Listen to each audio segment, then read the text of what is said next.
Welcome to today's show, Black Lives Matter, Build Your Child's Self-Confidence.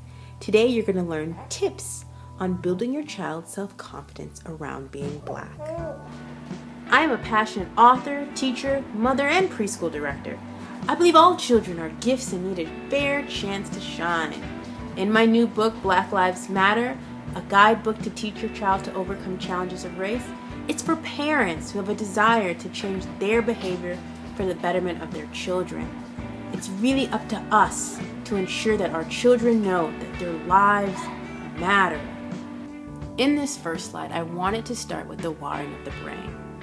Why? I don't want to get too nitty-gritty into the brain, right? I just want us to really look at just the raw element of our children and ourselves, right? But right now we're talking about our children and making sure that they have the confidence that they need to be comfortable with what it means to be Black.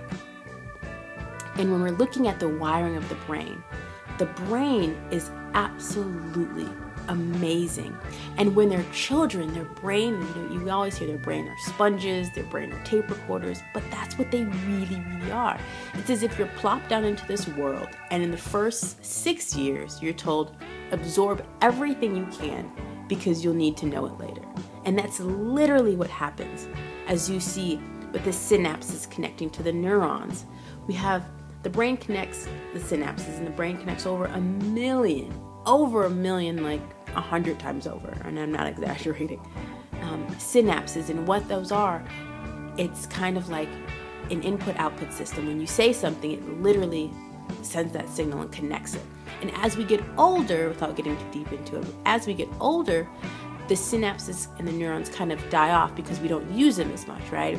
If you teach someone to read, and then for the next, let's say, 7 years, or you teach them to ride a bike rather, and for the next 7 years they never ride a bike again, then they don't really use those skills. Therefore, when they get on the bike again, it's going to be a little more difficult.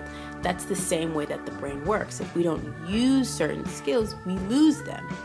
And it just allows you to more so focus on the strengths, right? You always hear improve your weaknesses, but what's really easier is if you improve your strengths, because it's literally already connected in and it's wired, versus trying to rewire something that should have been wired in your first 6 years in order for it to be something that you can really, really use and depend upon now. But the point is that what we're literally doing as parents is framing our child's mind. We always hear it's all about your frame of mind. It's all about your perspective. But that's very real. If we can provide them the frame of mind, literally connecting these synapses and these neurons together of Black being great, they are amazing.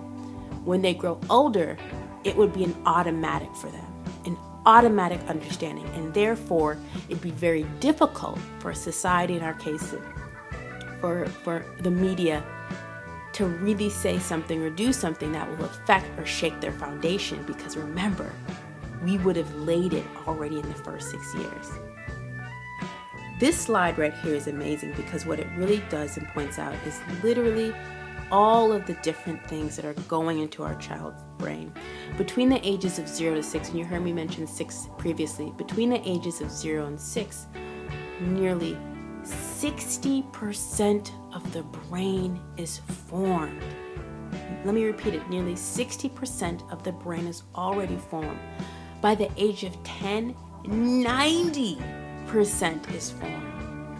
As you can see, this period is crucial. We always hear first five, but it's very, very crucial. We have physical development, language development, musical development, cognitive development in terms of how they're thinking, social development, emotional development. It's all going in there, and they're reading it. They're reading it from us as their parents. They're reading it from the media. They're meaning like TV, cartoons, apps, games. And it's not something that may be overt, right? When your child's in the classroom and they might have a question and the teacher overlooks them, or when they get into a little spat with their classmate and the teacher automatically takes the classmate's side. while these aren't overt things, but what it is doing is it's slowly connecting the synapses in their brain and framing their mind to saying, hey, I don't really matter. What I do doesn't matter. What I say doesn't matter because, and then they're figuring out this because part by what they see, right? Because I don't even really see myself on TV, so I can't really matter. I don't see people that look like me in my books, so I must not matter, right? Imprinting on their minds now, right now, that their lives do not matter. And that's why we stand up as Black parents and parents of Black children to say, hey, Black lives do matter. But it starts with this framing. I hope you enjoyed the show. Black Lives Matters. Tips to improve your child's self-confidence about being Black. It all starts with us as parents to ensure that our children know that their lives matter. Black lives matter and that they're here to make a difference. Thanks for watching.